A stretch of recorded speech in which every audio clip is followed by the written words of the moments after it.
Hello, time for Chapter 2 of The Last Boy on Earth by me, Tom Burby. Chapter 2, The Abandonment. From the Journal of Brady Smith. It's been 3 days to get strong enough to get out of this apartment and find someone else alive. I don't know why I'm not dead, but it doesn't really matter right now. I'm alive, and that's what counts. I'm running out of food. No electricity for the fridge or to run the stove. There's been no sign of anyone else. Nothing but quiet. I'm weak. But I can't just sit around knowing what didn't happen. I've been listening to my radio, searching the dial for any kind of signal, but there's nothing but static. There was no running water. There were bottles of fruit juice, a case of soda, and a few bottles of water. The food in the refrigerator had already gone bad, so he lived on food from the pantry. He had his father's small butane camp stove, and as dangerous as he knew it was, he set it on the table and cooked some ramen noodles. When darkness fell, he lit candles and lay down on the couch, Max curling up on his feet. With the Afghan his grandmother crocheted years ago to cover him, Brady stayed up as long as he could, keeping his mind busy, resisting the urge to panic. Whenever he felt like he couldn't stand his situation for one more second, he put his mind into observation mode. One of the benefits of this mode was the lack of emotion it required, and therefore made suffering this eternity of waiting a little easier. In this place inside his head, Brady imagined that he was Sherlock Holmes, and he used the kind of logic that Holmes used, suspending his emotion. Oh, how those stories filled his mind that past summer after his father died and he needed something to make sense. He found a place in his mind where he could go and forget about the outside world that imposed itself so heavily upon him. This place became sanctuary, just as surely as Notre Dame was to Quasimodo. He was too tired to go far. His body wasn't cooperating with his mind, which was on fire. He grew stronger, and on the 3rd day of the abandonment, he ventured outside, determined not to return until he found out what had happened. He would have ridden his bike, but he found that the simple act of walking came only with slow, deliberate movements. With his backpack full of fruit juice and snacks, and Max trotting slowly by his side, he ventured forth into a whole new world. The screen door slammed shut, its loud report echoing throughout the neighborhood. A large brown form darted silently past them, sending Max in pursuit, and it took him a moment to determine what had just rushed past them. His heart beating wildly, it was a deer running up the middle of Wilson Street. Was that a deer in the middle of a busy city in the middle of the morning, Brady wondered. And then he called and whistled until Max finally came up and gave up his pursuit and came trotting back, happier than Brady had seen him in a long time. His goal was the Shop-A-Lot supermarket.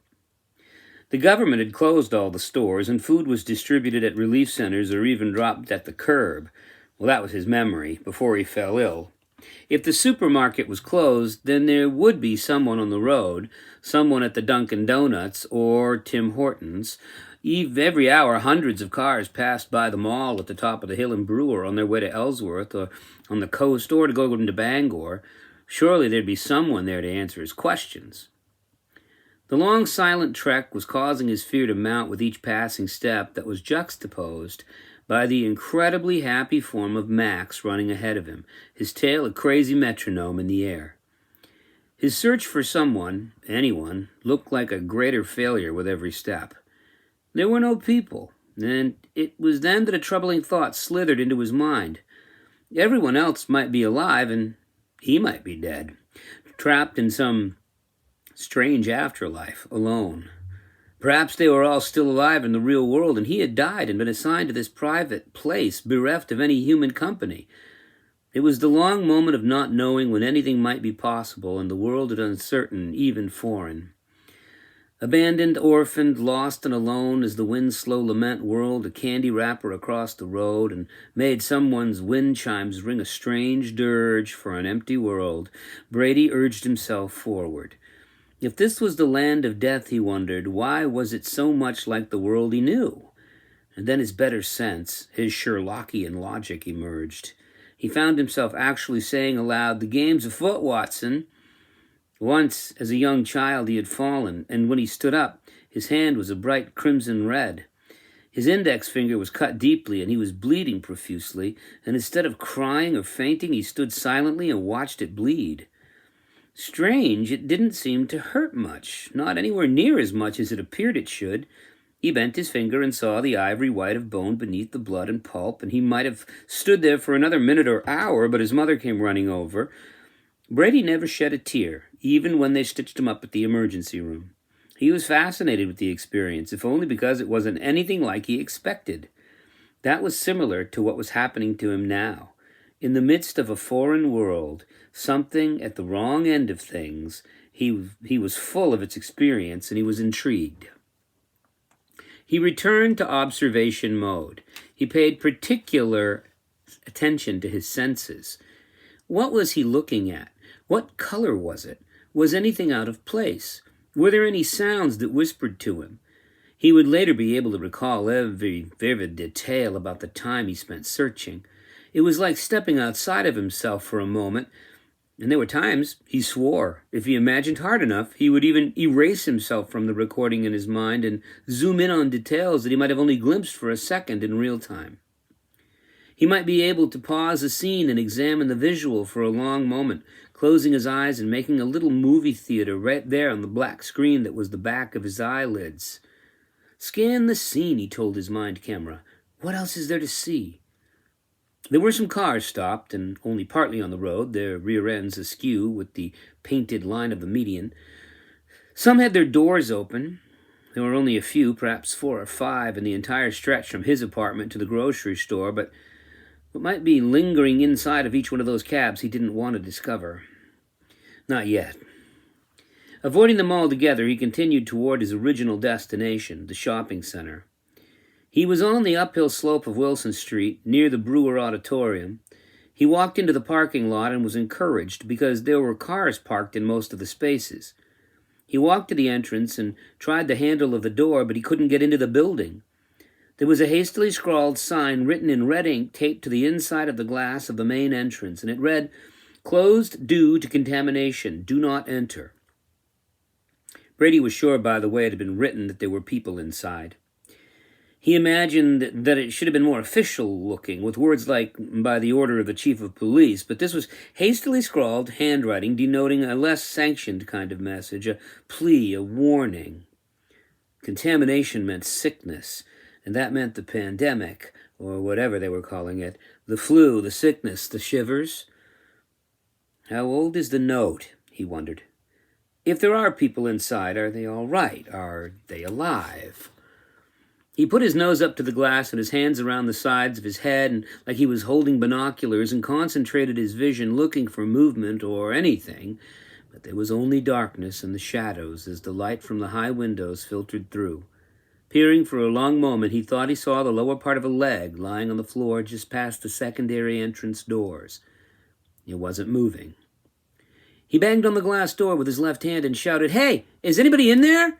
Hello? Hello?" But there was no response, no matter how loudly he shouted. The thing that looked like a leg didn't move. After a moment that was his first slice of eternity, Brady left. He didn't have the energy or the inclination to break in. He was on a scouting mission, and he kept walking. He was near the Brewer public pool, what all of his friends jokingly called the Brewer sewer, and that was when he saw his first dead body floating in the pool, face down, a man in a suit. He was lazily floating, and Brady was shocked, but at the same time found himself thinking, what do you call a man with no arms and no legs in a pool? Bob. He found the hook that the pool cleaners used to grab items from the water and held it dangling over the floating body, snagging the collar of the man, nudging him to the edge. Later, he might be lying quietly in bed and a shiver would cross his spine like a line of fingernails on a slate chalkboard, but now he simply pulled the man to the shallow end of the pool that gradually sloped upward to the edge.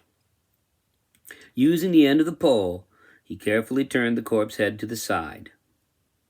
He didn't know the man by name, but he had seen him 100 times waiting for the Bat, the city bus that ran between Bangor and Brewer.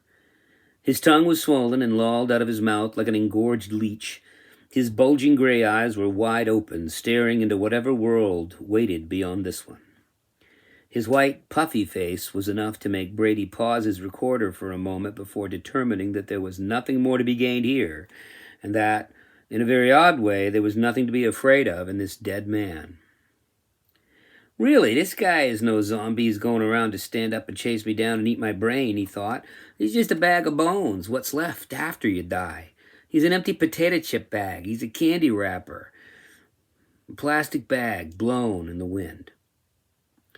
Later, after the events of this day, he would spend a considerable amount of time throwing up the contents of his stomach until there was nothing left but the heavy heaving of an empty thing.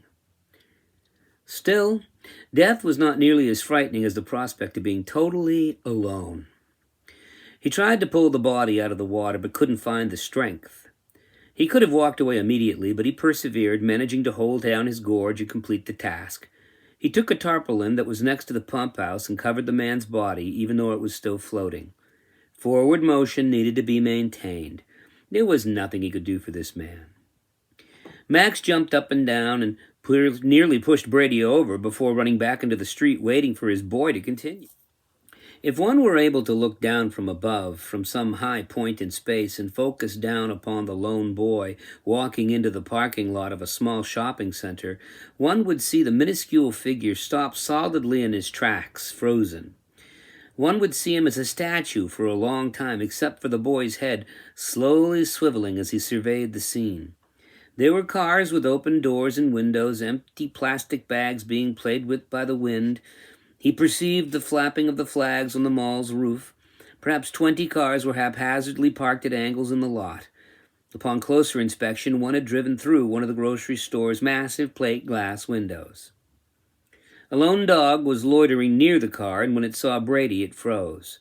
Max barked and ran towards it, but Brady called him back, having to grab him by the collar. The other dog eyed them both for a long moment, sizing them up, regarding them in a curious fashion that Brady had never witnessed in a dog before. It was as though it was studying them. Max wouldn't stop his tirade of barks and yips, and it took all Brady had to hold him back. The other dogs slowly turned away and ran after a fashion, but not very far and not very hard. When Brady discovered 3 other dead bodies, one in each of 3 cars, he determined that it did no good to gather more information about the contents of those vehicles. He moved away from them and toward the grocery store. Perhaps someone was there, alive, inside. As he stood in front of the locked door of the shop-a-lot, he understood why someone had driven through the window. They were looking for a way in, through the broken window. He stepped gingerly over the shards of glass and past the automobile. As he slithered past the car door, he looked inside to see a young woman draped over the steering wheel of the car, still clutching it. Try as he might, he couldn't pull his vision from her. Did he know her? What drove her to do such a thing? He found himself wondering in a detached kind of way whether she was dead before she hit the glass or after. This grocery store had a pharmacy. Maybe she was looking for drugs. Maybe she was hungry. The interior was very dark, like looking at the inside of a very deep cave. He had come to the shopping center looking for some sign of life and had found nothing but this strange drapery of death covering the world. Now there was darkness. The car that had smashed through the window was the answer, the headlight switch. Hoping there might still be some power left in the battery, he reached down past the dead woman over to her left, flicked the lever to the vehicle's lights, and instantly the supermarket was bathed in the bright halogen wash. Answers were the first thing he sought. There was a set of shelves next to the checkout where a variety of daily and weekly newspapers were kept. The Piscataquis Observer, the Ellsworth American, and the Bangor Daily News. The BDN, and his mother called it, was the only newspaper that Brady read on a daily basis. Read? Well, like most kids, he started out reading the comics and the entertainment section with a passing interest in the sports section. He had a habit now of trying to read the paper from cover to cover, or at least for the headlines. He looked for the most recent edition, and there in the pile on the floor was a copy of what must have been the final edition, 4 days old. Mystery flu devastates nation and globe. United States government releases control of all emergency authority to state and local governments. Millions feared dead. Mutated virus suspected. World communications fail. Pandemic flu threatens world. Washington, D.C. The Centers for Disease Control reports that a previously unknown strain of influenza has arisen out of Asia and has killed hundreds of thousands of people in this week in Europe, Asia, and the Americas, and perhaps millions in Africa.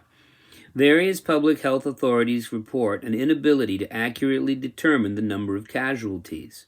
The pandemic has stalled all air, land, and sea traffic, work, and even communications as federal and local authorities wrestle with their abilities to handle the mass hysteria that is breaking out in cities and towns across America, not to mention the diminished workforce available to deal with the threat. The World Health Organization has determined that this previously unknown virus has mutated much faster than any previously discovered virus and seems to be many times more contagious than the common rhinovirus or the cold, making it the most virulent one known to modern science. Originally, authorities thought this virus might be similar to the Spanish influenza of 1918, which killed over 50 million people worldwide. Unlike previous flu outbreaks, this new pandemic affects all ages equally.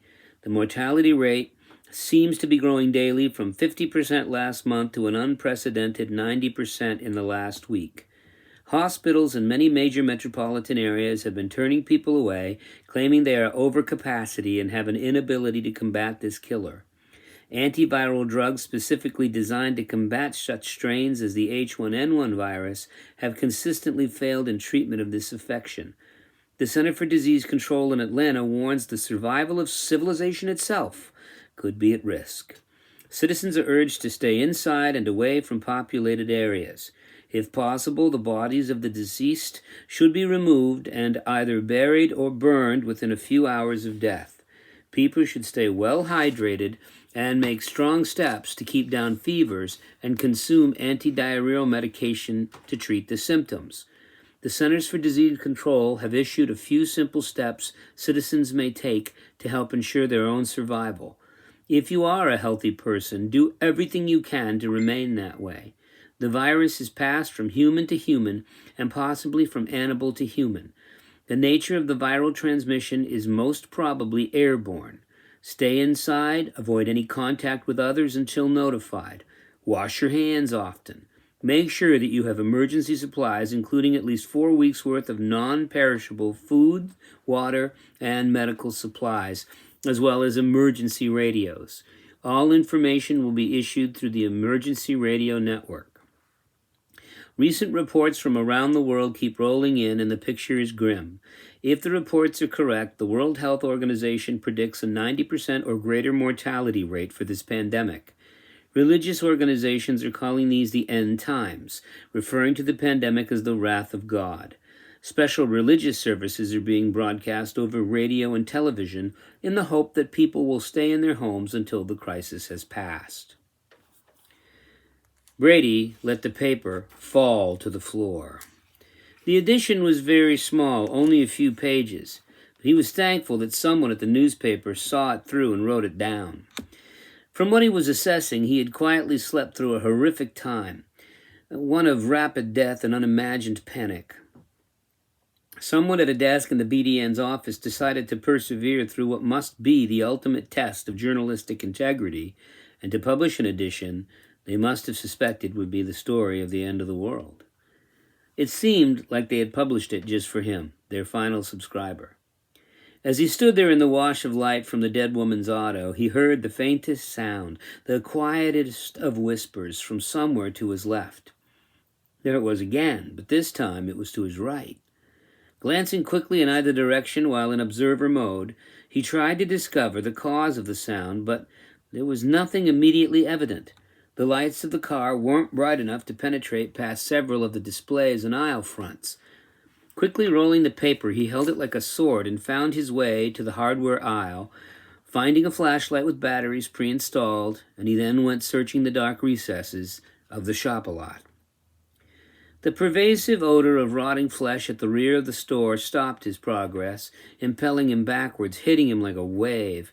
The putrid smell of spoiled meat was overpowering.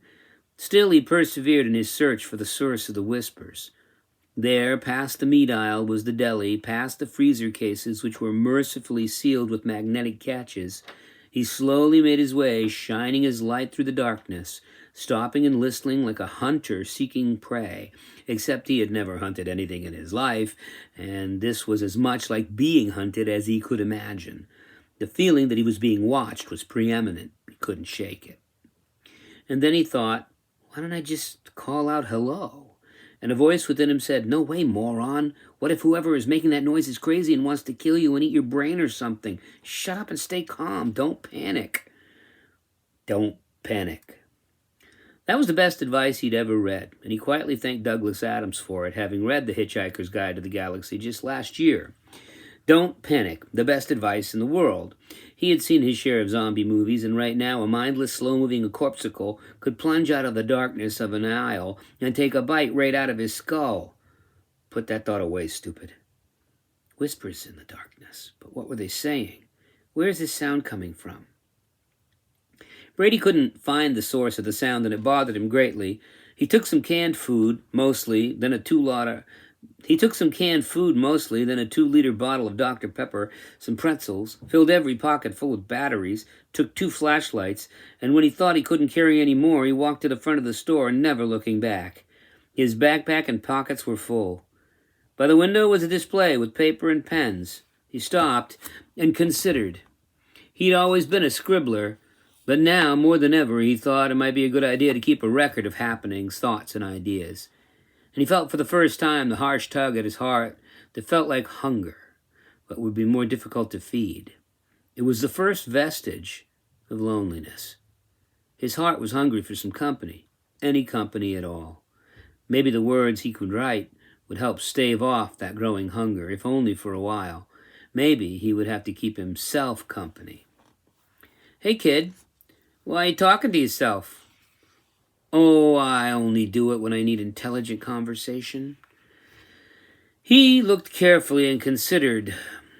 This might be an important decision, nearly as important as food. Finally, he chose one of the black and white composition books and a box of pencils, a manual sharpener, and a pack of fine point pens, stuffing them in his already overstuffed backpack. Something caught his eye at the very edge of the light's illumination. It was a person. Max crouched down and hunkered his way toward the body, his nose to the ground, the low growl emitting from his throat. Brady was frozen in place as he watched Max creep closer, sniffing the ground. Max inched closer, and the body remained stone still, and then Max's nose touched the body slightly, and the arm moved, and a rattle of an empty bottle filled the store with sound. Max! Here, now! Max turned and trotted back to his boy, his tongue happily lolling out of his mouth, barking his assent. Brady made his way to the figure. Was he alive? He had moved, but perhaps it was the last involuntary movement of a corpse. Perhaps Max had caused the bottle the figure is holding in death to fall from his rigor-stiff hands. The old man was in the rear in the wine aisle, and Brady knew him as Rancid Randy, the name given to him by a certain group of boys who never seemed to do their homework and who spent most of their time, as his mother said, running the roads. He was one of the homeless people who used to live behind the off-ramp or I-395 in a ramshackle hut made of tin and cardboard. He was sprawled on the floor like a rag doll. From the mass of empty bottles and puddle of vomit on the floor, Brady surmised what final activity Randy had spent his last waking moments pursuing. Brady thought that Randy must have found his way into the store, perhaps after everyone else had gone. Perhaps it was too much for Randy to bear. And then there was an entire aisle of Chablis and port and Chardonnay, and there was little to do except... And he drank and drank and drank, and then he died. At least he had a smile on his face, thought Brady, feeling sorry for the old fellow. And then he thought, maybe he's the lucky one. He would have given a lot to have had a few final words with Mr. Randy. As he looked at the old man, he tried to understand his own situation in this first crooked slice of time spent in the New World. This was the fifth dead body he had seen in the past 10 minutes, to be followed, he was sure, by hundreds or thousands in the days to come. He left the store in a daze. The doctor might well have called it shock. He didn't know how long he wandered up and down the streets of his hometown. Time had no meaning anymore. The details were filed away in his mind neatly to be pondered in the small hours of night when sleep wouldn't come to him, no matter how hard he tried to relax. He found that there were fewer dead people in the open than he thought there should be, so they must be in the houses. Perhaps the authorities had policed the area and forced people into their houses to contain the pandemic. Perhaps fear drove them inside. Every so often he would see a slumped form over the wheel of a car, and he would keep his eye on the form as he continued to walk, but they didn't move. He heard dogs barking in some of the houses as he walked by, but he didn't intend to venture near and let them out. It was bad enough that he thought he had to hold Max by the collar and force him away from those places. Whatever lingered in those houses could stay there, at least for now. The day was fading, losing color and erasing itself. He was walking back to his house when a curious thing happened. Brady heard a phone ringing. It was faint, distant, like something heard from a dream upon waking, but it was definitely there. He stopped and focused all of his concentration on listening. Sure enough, there it was again. A phone was ringing somewhere close enough to be heard, somewhere within one of these houses. Immediately, he began to determine which house the sound came from. He tried to run, but fatigue still dragged at his muscles from his recent illness, and Brady had to push himself to a slow trot. Thankfully, it was still ringing. "Don't hang up," he screamed, and was surprised as the sound of his voice echoed. "I'm coming," he bellowed as he heard the ringing get louder and louder. And then it was a choice between two houses. It was ringing in Mrs. Novak's house, the elderly woman who lived a few houses away from his old apartment. She was the one who didn't like the children when they played in the park next to her house. She put up a fence to mask the sound of laughter and the shrill shrieks of delight as children slid down slides or swung so high they turned themselves inside out. Oh, not her house, he thought. Please, not this one. She was scary enough when she was alive, he thought. The ringing continued until his feverish need to hear another human voice overcame his fear of Mrs. Novak, the needle-thin, gray-haired woman who hated children. The door was locked. No matter. He took a large stone from her garden and broke the glass on the door. In an instant, he carefully reached in and unlocked the latch. The phone was still persistently ringing. No time to look around, no time to wonder. Find the phone. Where was the phone? He heard it ringing upstairs. Bolting up the staircase, not sure where he was going, he stopped at the top of the landing. The phone was in the bedroom to the right. He also saw what was left of Mrs. Novak, neatly covered by her blankets, sleeping the sleep of death in her own very neatly made bed. He was horrified to look at her. "The phone, just pick up the phone, just lift it." Hello, please don't hang up. My name is Brady and I'm in Brewer, Maine. Can you hear me?" A pause. A long moment of silence.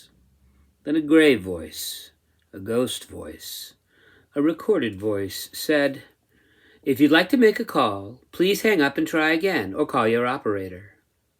It repeated itself several times. Brady wanted to throw it across the room, to rip it out of the wall. And then he thought, why not call the operator? He dialed 0 and waited.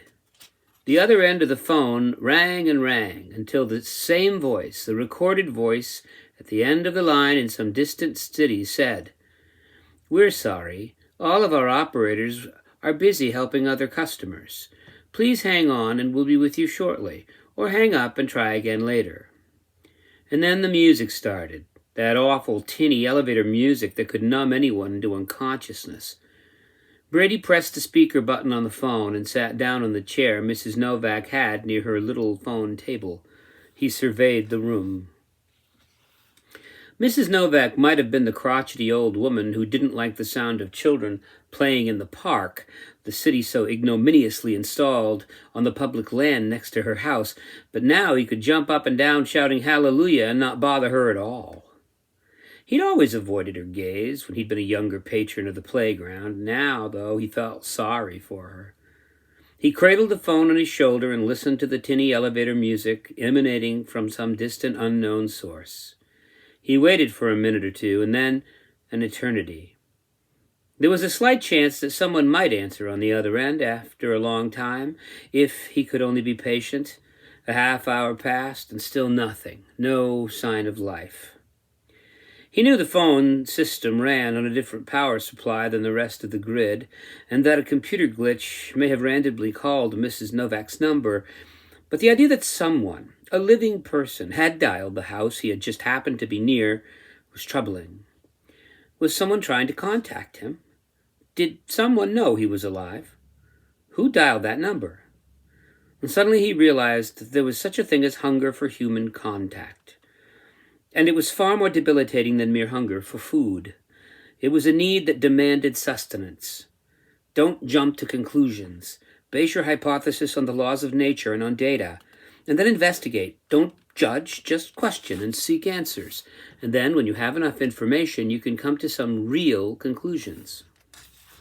Mr. Page, his science teacher in the 7th grade, was one of the smartest men he had ever met. So he took these words to heart and recalled them now. Quite suddenly he was worried, and he wondered what had happened to Mr. Page, to the other teachers, and to the principal. He deduced that they were, to put it bluntly, no more. As he stood there with the phone almost tenderly held next to his ear, something happened to him. He had done this thing so many times that now he wasn't even aware it was happening. For a moment, as the world became too inhospitable, degenerate, and mean, he traveled somewhere else. Observation mode wasn't the only unique mental state. Since the death of his father, he became adept at creating this place. There was a construction, a place in his head that he went whenever things got to be too difficult to handle. He tried to give it a name, but all he could come up with was his Fortress of Solitude, and that was a rip-off from Superman. But still, it was the best comparison he had. It was his place, in his head, and it was a place he controlled, and no one, not a single soul, ever knew about. He had built it from bits and pieces until it met his needs. When his father died, Brady spent nearly 6 months retreating into the Narnia books by C.S. Lewis, followed by a taste of Tolkien's The Hobbit. He read from the piles of old Superman, Batman, and Spider-Man comics that were his inheritance from his father, collected when he had been a boy. He rented old movies for $1 from the local video store and found himself safely immersed in his own imagination. If his actual world became too much for him to bear, Brady had another mode that his mind could switch to, very different from the observer mode that he employed whenever he was in the midst of a crisis. He called it creator mode. The rules of the creator's game were simple. If the world is inexplicable, adapt it in your mind to something that you can understand. If the world is hellish, paint it over to look more like paradise. Except, instead of paint, Brady could use the mixed media of elements from all the stories he had read, heard, or seen. If his father had died, perhaps he was only visiting another realm, and it remained his job to seek the doorway to the world where his father waited for him.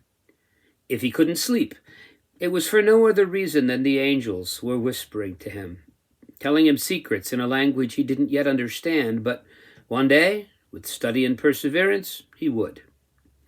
And then the secrets of the universe would be his. If his friend suddenly decided that he no longer liked Brady and gave him the cold shoulder, it was because he had been possessed by an alien intelligence, or perhaps because he was a pod person, after all, devoid of human emotion. All of this was transitory, and Brady always knew in another part of his brain that it wasn't real, except that real meant very little to a person of great and stalwart imagination. Einstein said that reality wasn't real, just persistent. If Einstein believed it, well, Brady could too. In creation mode, everything was open. If you wanted, you could create fun and interesting characters, give them difficult tasks and journeys to make, and then if it came to it, you could destroy those characters. You could make their suffering important so that they became better characters in the end. But even better, dead people could come to life again in the mind of the creator. Writers, filmmakers, songwriters, and artists, all were creators. They were all responsible, in some small part, for the creation of worlds, and so it was for Brady in his mind. Holding the phone in his hand with a dead woman in the bed next to him, he allowed himself to be transported. Now he was in his fortress of solitude, the place where answers were given, and he was in charge. He had built it slowly over the years, furnishing it with items from his own imagination and from the books, movies, and television shows he loved. He was sitting in the captain's chair from the Starship Enterprise, the original series, and in front of that chair was Batman's wall of computer screens. Over in the corner he had a pinball machine copied from the one he liked to play at the Bangor Brewer bowling lanes. The walls had AC/DC posters, and there was a Gibson Les Paul electric guitar on a stand next to a whole wall of speakers that extended all the way to the ceiling. The place he had created was always changing. Things appeared when needed and disappeared when no longer required. This room was like the Matrix, and he was Neo. It was his little room in between the worlds, and no one else could go there. It was safe. As he sat in Captain Kirk's chair in front of the console of brightly lit red and green indicator lights, old-fashioned tubed monitors mounted in an array, and a speaker grill above the keyboard, he thought about his question. The myriad lights were twinkling on the panel, and he could hear the various system tones and beeps of the most advanced computer in the universe. He spoke to the system. "Computer, analyze current situation on Earth, specifically Brewer, Maine, United States of America." The machine whirred into a flurry and frenzy of action, and after a few moments a small strip of paper slowly printed out the computer's response. He ripped it off and read it aloud. "Human population nearly exterminated. Data indicates less than 1% of humanity remains." This was, of course, merely a recollection of something he had heard in the real world. In the days when the virus first began to spread, newscasters and scientists filled the airwaves, forecasting scenarios of doom. I mean, how many times had he heard, "The government has this thing under control," only to have another talking head say, "This could be the worst pandemic the world has ever known"? Numbers, percentages, and rates were thrown about and bandied while people waited in civic centers, hospitals, pharmacies, and schools to receive what the government said was the vaccine that would save them all, except that it never arrived. "Computer," he said, "determine what caused this event." More whirring and flashing lights. The word "working" filled the screens in red bold letters. A bell rang somewhere, and this time a voice spoke. The computer changed from Batman's to another even more sophisticated one. It was the voice of the computer from the Enterprise. "Sensors indicate that there is a 99.998% chance that mass extinction event was engineered specifically to destroy the human species." Brady furrowed his brow in concentration. Where was Spock when he needed him? If this had been an engineered destruction of his species, it meant that someone, somewhere, had wanted the human race to go away.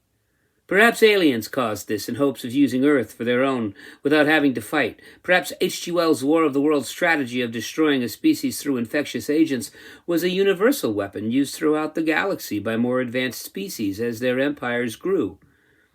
"Computer, speculate who or what was the cause of this engineered event. Who killed my species?" The computer did not hesitate. "Data insufficient to determine at this time." He disconnected from the Matrix and found himself in the room once again. It was time to move on.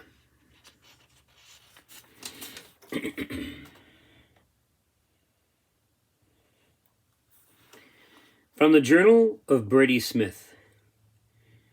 So there I was, just wandering around the streets of Brewer with no place to go that was better than any other place. I was in a daze, I guess. After hearing the phone ring, I realized how quiet everything had become. There must be someone else alive, but everywhere I went I saw bodies and heard silence and felt nothing. No anger, no fear, no sadness. The pandemic did its job well. I think it killed my heart because I didn't feel a thing when I should have been falling apart. And then I thought of my best friend Noah, and nothing else mattered. I ran as fast as I could manage, and when I got to his house, the front door was open, and like 100 other times I walked in and said, "Hey, anybody home?" There was no answer. I walked slowly up the stairs, saying something like, "Hey, it's me, Brady. Are you guys okay?" See, Noah and his family, they treated me like family. I didn't know what to think. I mean, I knew what I was going to find, but I had to see it with my own eyes. Noah's mom and dad were there in his room, slumped over the bed, as still as statues, obviously dead. I'd never eat another whoopie pie with Noah's mom or shoot baskets with Noah's dad. Who was that person under the covers? Was it Noah? Was he... I didn't want to look, but I forced myself. I peeled the covers back from his face and looked down on the face of death. I could tell that Noah had been dead longer than his parents. How long they had lingered here near the body of their son, I'd never know, but my best friend's body was already in a state of decay. I found my stomach rising to my mouth, and I turned away and threw up. I ran out of that room and down to the front steps. I sat down and cried. If the whole world were standing in front of me watching, I wouldn't have cared. I would have cried even more. I sat there crying for a long time. I felt my emotions returning with a vengeance. I was Beowulf seeking Grendel. I was King Arthur facing Mordred on the battlefield at the very end of Camelot. I was Frodo at the mouth of Mount Doom with a ring in his hand. I was Gilgamesh on the walls of Uruk, and Thor guarding the Rainbow Bridge from the Frost Giants. Lex Luthor was holding a chunk of kryptonite near my face, and I was Kal-El, defeated and weak on the floor. But all of these heroes had someone or something to blame, a malevolent force that caused their troubles, and all I wanted was someone I could blame for all of this death, this loss and pain. Someone was to blame, somewhere. Someone had to be to blame. If I ever find the monster who did this. Brady stood on the doorstep of Noah's house, letting the strangeness of the situation seep down into his mind, slowly leaching through to the little area where hope still sat quietly and waited. Noah must have died first, and then his poor parents, knowing that they were dying, lingered there by the boy they loved so well, until they too perished. He could picture it all so vividly in his mind, and he profoundly wished he didn't have such a powerful imagination. Imagination was once his friend and kept him endlessly entertained. Harry Potter and Long John Silver, Ender, Ford Prefect, Percy Jackson, and Artemis Fowl had been as real to him as any actual person. Once he had thought that this ability to conjure the reality of fictional characters was a gift. But right now, at this moment, it was a curse. Counting Noah and his parents, he had encountered 8 dead people. In the days to come, he knew the number would multiply exponentially. The truth was simple and harsh. They were all gone. Whatever systems were in place when everyone fell were still running, but not for long.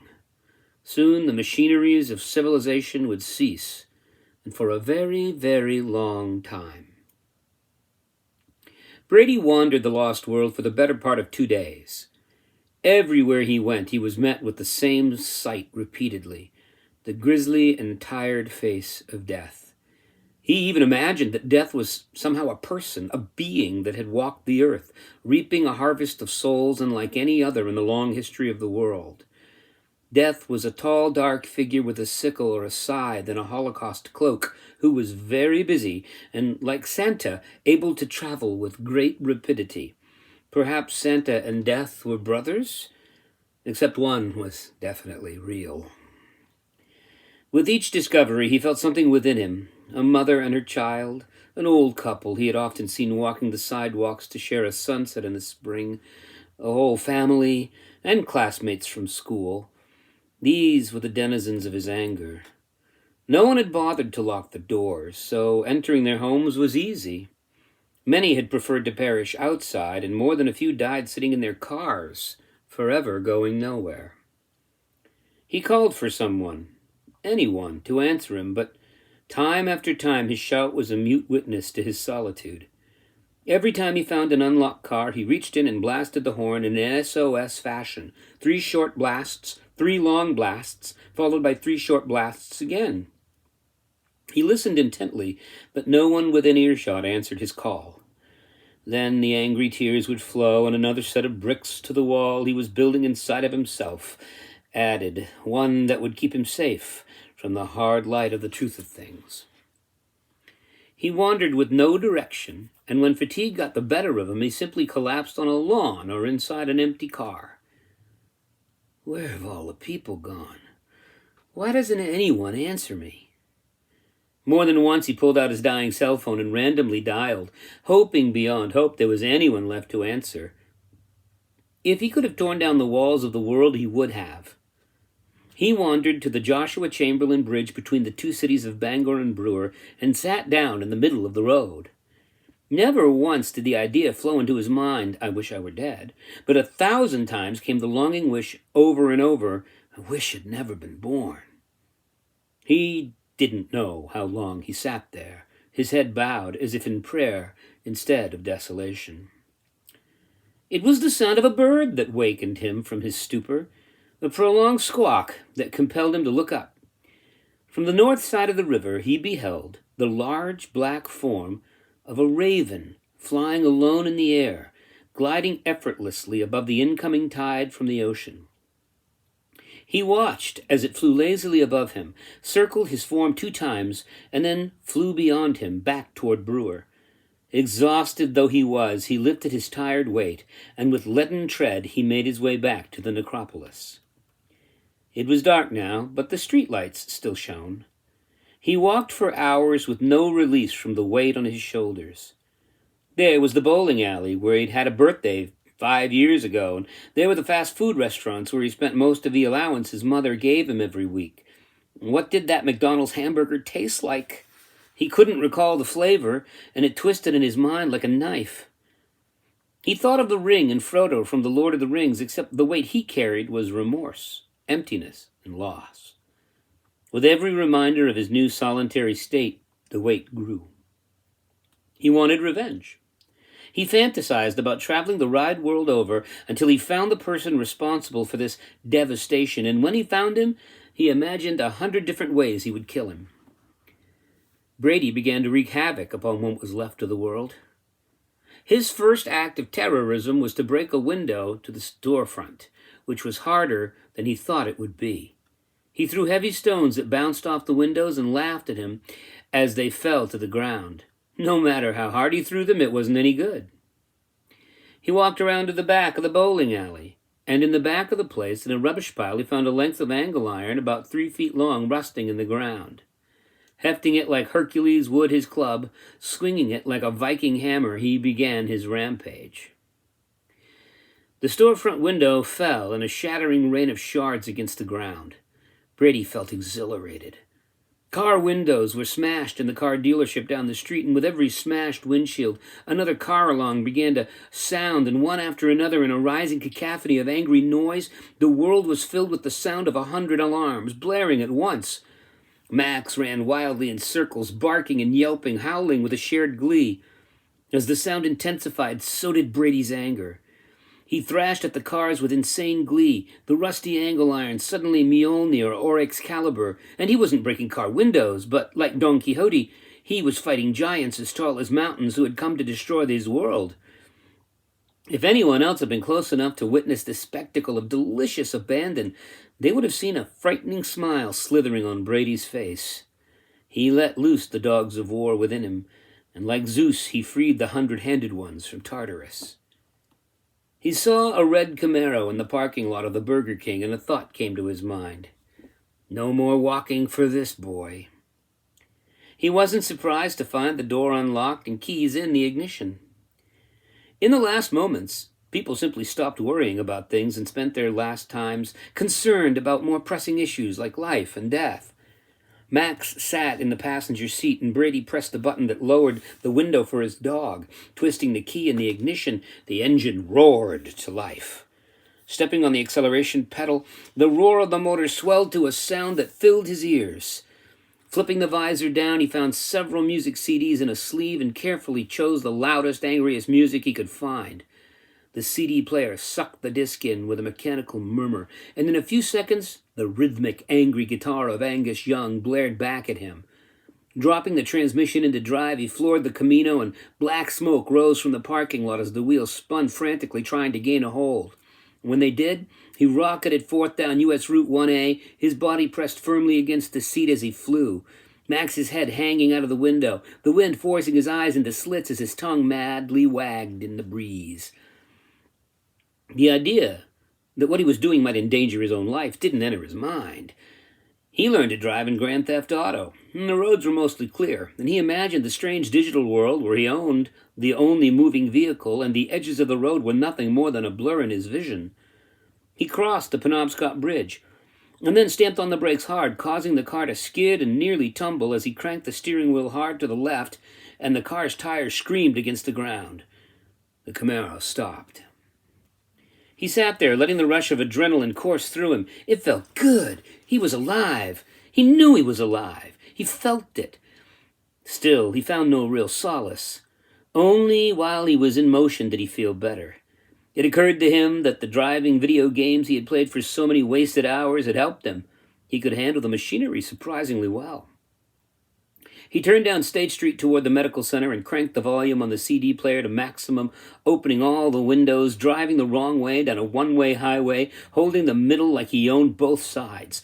He stopped when he saw the medical complex, the last place he knew for sure that his mother had been before he had lost contact with her. The song Hell's Bells began blaring from the CD player, with a doleful ringing, and then the three-note riff repeating itself, growing louder and louder. As the song progressed, Brian Johnson finally started his guttural scream song. I'm a rolling thunder, a pouring rain. I'm coming on like a hurricane. My lightning's flashing across the sky. You're only young, but you're gonna die. I won't take no prisoners, don't spare no lives. Nobody's putting up a fight. I got my bell. I'm gonna take you to hell. From somewhere deep inside him, a scream began to well. It gathered itself and reverberated like a dissonant chord. Rumbling like a roll of thunder, it roiled about inside of him, gathering strength. Looking up, he stared at the sky, eyes wide and red, and he opened his mouth to release the fury. The thousand faces of every person who had ever caused him anger, pain, or sorrow flashed in front of him like an insane slideshow. What had he done to deserve to live, and what cursed him with life when everyone else was dead? He longed for a person, for a name, a thing to blame. And as he opened his throat, he imagined all the monsters from all the books he had ever read, from the ancient myths to the modern novels, of all the villains from every movie, comic book, or story. He called them forth, all of them, his mind morphing them into one creature, one fell, macabre, titanic beast whose sole purpose was the utter destruction of all humans. He imagined that this creature was here, walking the earth, savoring its carnage, this hater of humans. His scream was primal and utterly chaotic, with no recognizable syllable of any language ever spoken by humans. It mixed with the cacophony of the rhythmic roll of the guitar, distorted and tearing at the edges of the paper of the world. On a deeper level, his cry was a spell, a summoning. Max hunkered down in his seat and covered his eyes with his front legs, shivering. It was a summoning spell from an ancient grimoire of magic, an alchemist's chant, and a mystic's call to the great beyond. It was the scream of a lost soul named Brady, and it etched itself against the hard side of the world. He was calling to the monster that caused all of this death. It was out there, even as he retreated to his fortress of solitude. Although he didn't hear it over his own scream, there was the sound of a crack opening between the worlds, a rift in the fabric of space-time, and a quantum fluctuation that emanated from some other place to this place. The power of his deep and painful need to blame something contributed to the power of the spell, almost too much to bear, even for Batman or Captain Kirk. But he was Brady Smith, and he was real. Somewhere nearby, the summons was heard. Music awoke him and rang in his head, and the monster from the shadows stepped into this world and began to hate. He would stop all music everywhere. The monster stared with bloodshot eyes from the top of the great building. A moment earlier, he had not been here. He had no memory. He was new, and the music rang in his ears and tore at his mind. How he had come to this place, he did not know. It was a mystery to him, but he sensed his purpose. Somehow his mind was clear and concise, even though his memory was nearly vacant. Holding his great arms up to the yellow disk of the rising moon, he looked at fur and gangs of muscles and understood that he was not of this world, yet he was not alien. He was other. Great spasms of pain coursed through his unbalanced and heavy frame. In his mind he asked, "Who am I?" And in his mind he heard, "You are the master of this world." And the people who built this place, where are they? They are gone, except for... And he saw in his mind the answer to his question. His hungry glance fell toward the moving automobile and the source of all the noise. Was that a boy within, screaming? "He is your nemesis. Beware this one, for he has power," came the whisper to his ugly ear. He sat hunched as though ready to leap with Herculean effort over the wide waters and into the path of the object of his unsuspecting obsession. His long, greasy hair hung loosely into his eyes. The monster's heart beat with the anger and frustration of 1,000 unfulfilled dreams. As the monster's great heart beat savagely, he turned his vision away to some place within and wondered. Soon enough their paths would cross, and then he would do that which he was meant to do since the beginning. He would kill the Renamer, the first hero, the one who had somehow survived the cataclysm. In this newest of worlds, the hero would fail. He would see to it. Before departing the rooftop of the great building to descend into his new home, the monster growled an angry curse into the air. "I will meet you, Renamer. I will follow you and find you and draw you to me. Then we shall see which world will remain, the old or the new." Perhaps the boy would come to him after all. He had spent so much time in the darkness, planning, plotting. The monster cursed all life, and as he did so, a stream of saliva dribbled out of his mouth as he snarled. A deep rumble of insane laughter sounded in the emptiness of the edifice. The creature knew how good it was to be alive. End of chapter.